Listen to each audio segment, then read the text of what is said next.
Assalamualaikum Sobat Bahasa. Oke, kita bertemu lagi dalam video edukasi yang singkat, padat, namun penuh manfaat, insya Allah.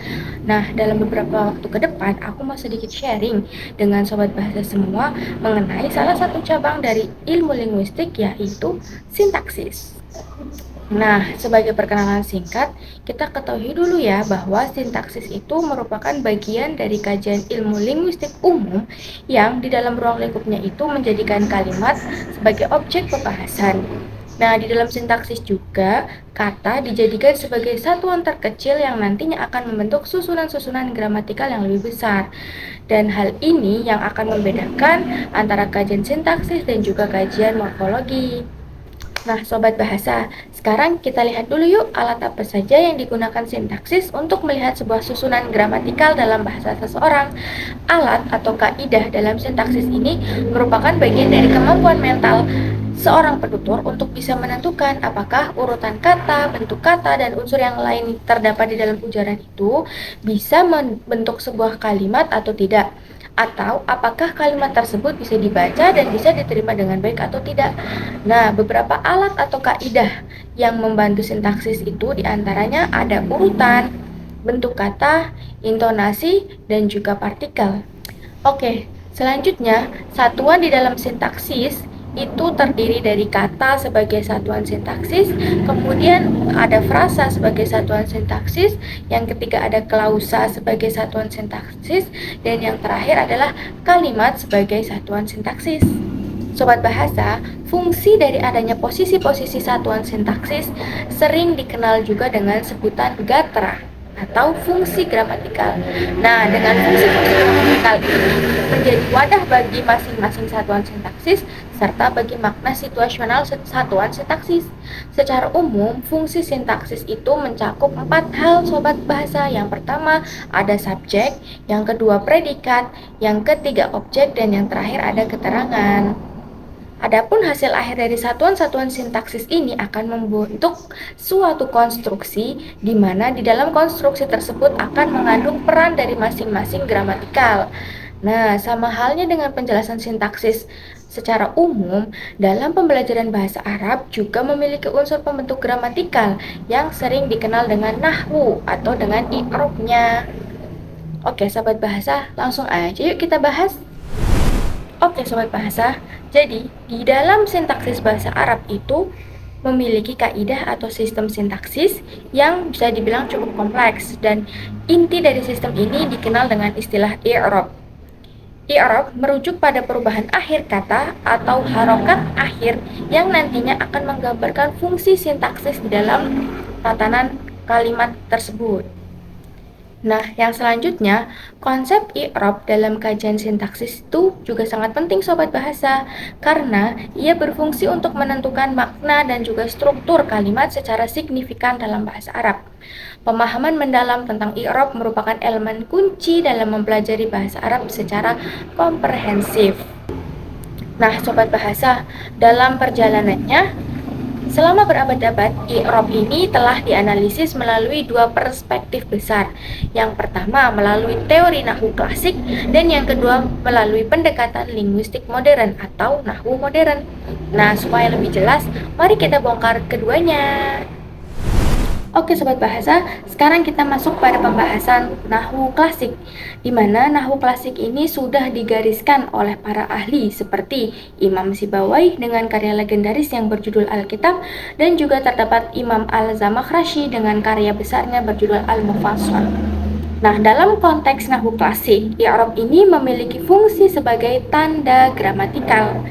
Tanda ini membantu kita memahami hubungan antar elemen kalimat seperti adanya subjek, objek, dan juga pelengkap.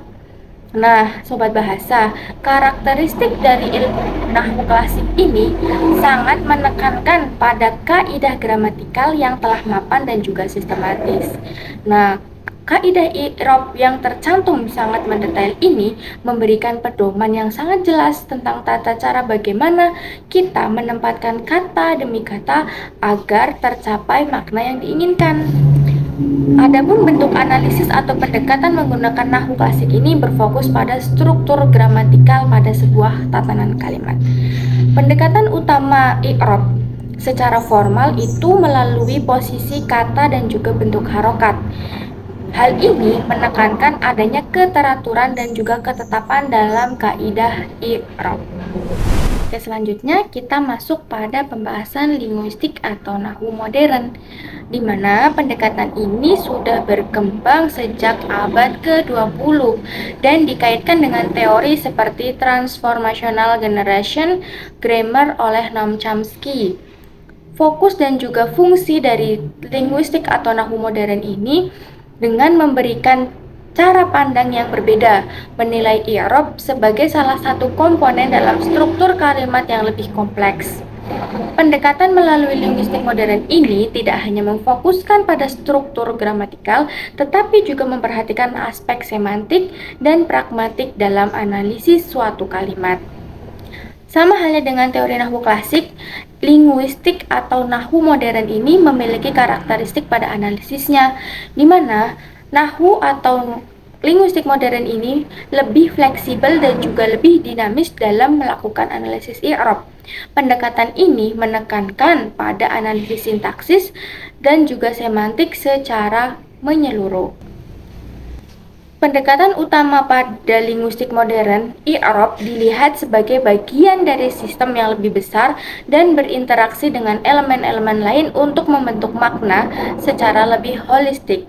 Nah, hal ini menekankan bahwa analisis menggunakan linguistik atau nahwu modern mempertimbangkan adanya makna kontekstual dan fungsi kalimat dalam komunikasi. Oke Sobat Bahasa, untuk lebih mudahnya memahami penjelasan sebelumnya, mari kita simak tabel berikut ya. Nah, perbedaan mendasar pertama, kita lihat perbedaan antara fokus kajian dari nahwu klasik dan juga nahwu modern, di mana nahwu klasik fokus pada struktur gramatikal yang sistematis. Adapun nahwu modern lebih mengutamakan makna semantik dan relasi antar kata dalam wacana atau kalimatnya. Perbandingan kedua, kita bisa melihat fleksibilitas dan juga keteraturan, di mana nahwu klasik memiliki penekanan pada keteraturan kaidah yang ketat dan juga sistematik, sedangkan pada nahwu modern cenderung lebih fleksibel, mempertimbangkan variasi bahasa dan juga perubahan pada konteks. Yang ketiga, analisis kita lihat di nahwu klasik menggunakan pendekatan formal, yaitu melihat struktur gramatikal melalui posisi kata dan juga harokat pada setiap unsur-unsur katanya. Adapun nahwu modern, kita bisa lihat Sobat Bahasa, analisis dilakukan dengan melalui pendekatan kontekstual, yang dimana gramatikal dipahami dengan melihat konteks makna secara keseluruhan dan fungsi kata dalam tuturan yang ada. Setelah kita mengetahui garis besar perbedaan antara nahwu klasik dan juga modern, yuk kita lihat lagi contoh pengaplikasian dari masing-masing teori ini. Simak terus ya Sobat Bahasa. Oke, di sini kita akan mengangkat kata qara'tu al-kitaba sebagai contoh kasus yang dilihat dari dua perspektif, yakni nahwu klasik dan juga nahwu modern. Pertama, jika kalimat qara'tu al-kitaba ditinjau dengan pendekatan nahwu klasik, maka hasil atau makna yang diperoleh akan menyebutkan bahwa al-kitaba diberi tanda fathah di akhir kata karena fungsinya sebagai objek atau maf'ul bih. Nah, objek ini memiliki kata kerja yang diletakkan di sebelumnya, yakni pada kata qara'tu. Pendekatan nahwu klasik ini sangat terstruktur dan juga mengikuti kaidah yang telah ditetapkan. Fokusnya pada keteraturan yang bersifat tetap, tidak bisa diganggu-gugat, yakni perubahan harokat pada huruf akan mempengaruhi statusnya dalam struktur gramatikal. Nah, hal ini akan menghasilkan makna yang berbeda ketika kita menggunakan nahwu atau linguistik modern sebagai pendekatannya. Analisis pada kalimat qara'tu al-kitaba mencakup analisis yang lebih mendalam terhadap hubungan semantik antar kata. Nah, kalimat qara'tu al-kitaba bisa terlihat maknanya apabila dianalisis memperhitungkan makna kontekstual dari kalimat tersebut dalam fungsi tertentu, bukan hanya melihat kaidah bentuk harokat pada setiap unsur-unsur katanya. Oke Sobat Bahasa, mari kita lihat contoh yang lainnya, yakni qara'a thalibu al-kitaba. Dalam pembahasan nahwu klasik, Fokus analisis i'rab terdapat pada kata at-thalibu yang menggunakan dhammah, di mana dengan dhammah tersebut akan terlihat kedudukannya sebagai subjek.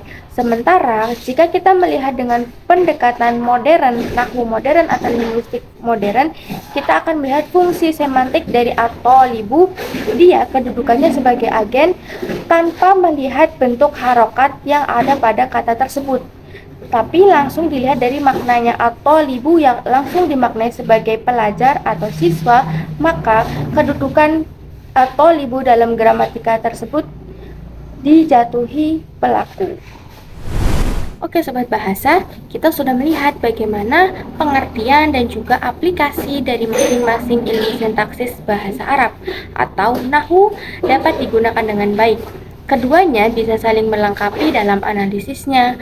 Meskipun teori nahwu klasik dan linguistik modern memiliki perbedaan dalam penerapan i'rab, hasil akhir tetap menunjukkan bahwa keduanya memiliki keterkaitan dan dapat digunakan bersisian dalam memberikan pemahaman yang lebih komprehensif tentang sintaksis bahasa Arab.